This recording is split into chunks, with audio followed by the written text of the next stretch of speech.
Please, Kofi, stop. Please stop. It's very pain and hard. For me. A phone. Secret. And a door that should have never been closed. Direct hit. This isn't just a story. It's a warning. She was 16. He was 10. Their parents left them alone. And what happened next will shock you. Maya was a 16-year-old girl with a big heart. Kofi was a 10-year-old boy full of energy. They lived in the same street in a small African village. Both their parents were always busy at work. So Maya and Kofi spent most of their time together.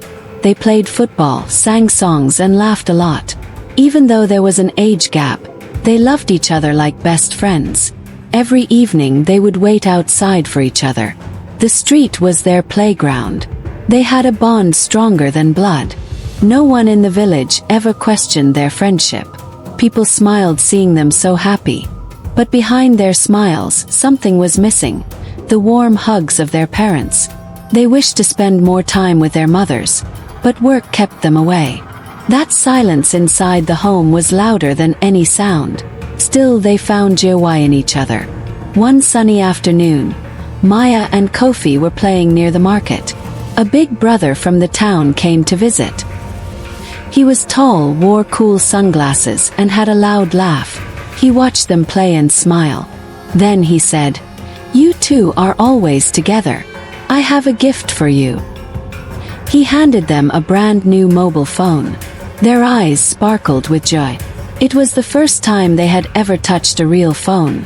"Thank you, big brother," they shouted with happiness.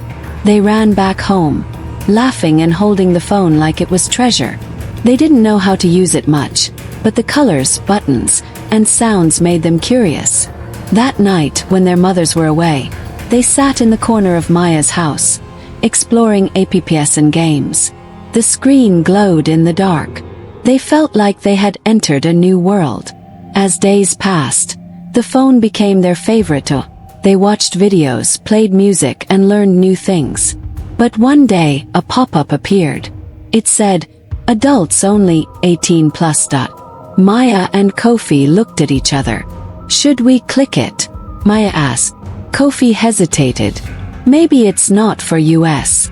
But curiosity was louder than fear. Maya pressed the button. The video began. It was something they had never seen before. Their hearts beat fast. Kofi looked away, but they kept watching. "What is this?" she asked, confused but drawn in. It felt strange, like stepping into a dark room with no windows. They didn't know what they were seeing, but it changed something inside them. That night, neither of them slept well. The images stayed in their minds. It was not like their usual games. It was not fun. It felt wrong, but they didn't understand why. The next afternoon, Maya invited Kofi to her house. "My mother isn't home," she said. Kofi smiled and entered. They sat quietly. Maya looked at him and asked, "Can we try what we saw?" Kofi was shocked. "What?" "Well, that's not a game." But Maya's eyes were different. She looked serious. "Just once," she said. "Nobody will know." She got up and locked all the doors. The room turned silent. Kofi's heart started to beat fast. He was just a child, full of innocence. He didn't know how to say no to his best friend. Maya pulled him close, copying what they had seen on the screen. Kofi was uncomfortable. "Stop, please," he whispered. He kept going. Suddenly, she cried out in pain. They both froze. Kofi ran outside the house, shaking. He sat on the steps and tried not to cry. Something had broken that day. Something inside their hearts. After that day, Kofi stopped going to Maya's house. He stayed quiet. He didn't tell anyone. He was scared, confused, and sad. Maya too didn't smile anymore. She stayed inside, not playing or laughing. They stopped playing football. The street felt empty without their Joe. Even the neighbors noticed. "Where are the kids?" they asked. But no one knew the truth. At night, Kofi would look at the ceiling thinking, "What did we do?" He wanted to forget, but his mind kept repeating that moment. Maya too felt broken. She didn't understand why her heart felt so heavy. She had only copied what she saw on the screen. But why did it feel wrong? She asked herself. Both kids carried the weight of something too big for their small hearts. And their mothers, still busy at work, had no idea their children were in so much pain. One day, Maya sent a small note to Kofi. "Come back. I miss you." Kofi read it but didn't reply. The next day she came to his door. "Please, I'm sorry," she said. Kofi slowly nodded. He still cared for her. They sat under the tree they once played around. Maya held the phone again. "Should we try again? This time I won't cry." Kofi looked down. A storm was inside him. "Okay," he whispered. That night they locked the doors again. This time it felt different. No one spoke. The house was silent, but something felt very wrong. Kofi didn't enjoy it. Maya didn't smile. When it was over, they sat far apart. Then they heard something. A door moved. A shadow stood behind it. They turned slowly. It was Kofi's mother. She had seen everything. She didn't scream. She didn't shout. She just stood there with tears in her eyes. Kofi's mother stood behind the door, her eyes full of tears. She had come home early that day. She heard whispers and saw the locked door. So she stayed quiet and watched. What she saw broke her heart. Her little boy, her sweet Kofi, was doing something he didn't even understand. Maya was there too, lost and empty. Kofi's mother didn't make a sound. She waited until it was over. Then, when they both looked at her, she simply turned and walked away. That silence was louder than any scream. Later she found the phone. She opened it. Her hands shook. The videos, the history, the apps, everything was there. She sat on the floor and cried like a child. "What have they seen? What have they done?" she whispered. She knew one thing. This was not just a mistake. This was a cry for help. That night, Kofi's mother made a call. Her hands trembled as she dialed Maya's mother. "We need to talk," she said. Maya's mother came quickly. Both women sat at the kitchen table. Kofi's mother showed her the phone. She showed the videos. Then she told her everything. The website, the room, what she saw. Maya's mother turned pale. "My daughter," she whispered. "I had no idea." Tears fell from her eyes. She covered her face and cried.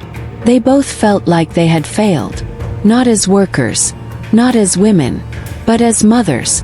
"We left our children alone too much," one said. "We didn't listen," the other replied. They held hands. There were no blames, only pain. That night they made a promise. They would not let their children walk in the darkness again. They would guide them, love them, and teach them what the internet could never show. Real care.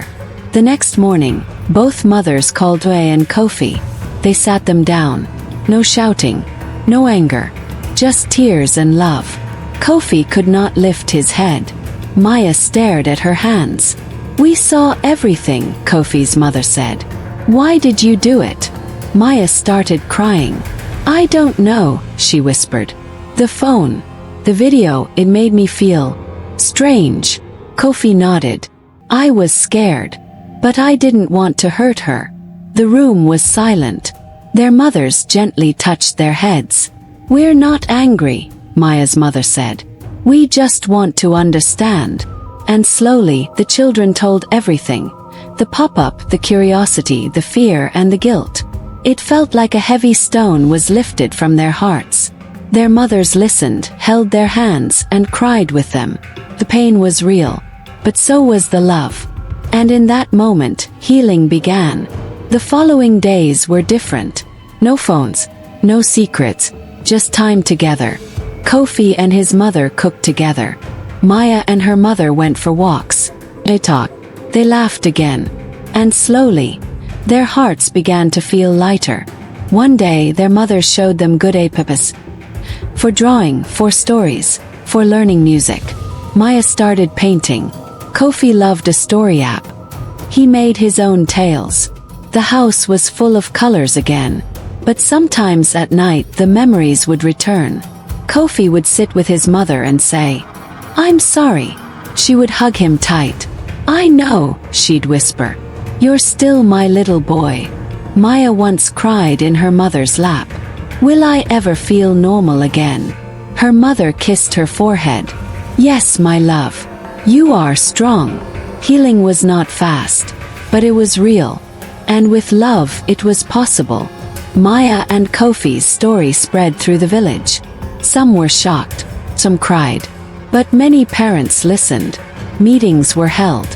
Mothers and fathers sat together. They shared their fears, their mistakes. One elder said, "The internet is a river. If you don't teach your children to swim, they will drown."